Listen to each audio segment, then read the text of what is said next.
If something wrong goes in our body, we face health issue, might have loose motions. So if something wrong goes in our head, we start overthinking. So how we feed our body plus mind becomes important. If we eat certain things, our body functions in that way. For example, gym people, sport people, yoga practitioner example, to just prefer to have certain things and avoid certain things. What type of food we intake have impact on how our day is spent. If one noticed it well, it can be understood.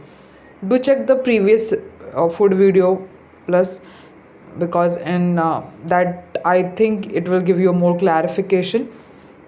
As food is important for our body to survive, to give you enough energy to support you in same manner, food for our mind is too important. How you feed your mind is how you're gonna respond or perceive the world, and everything too happens in co-creation.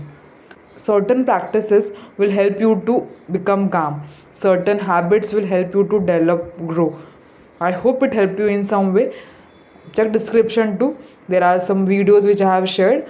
Just watch it and just have the insight of that too. Thank you and pranam.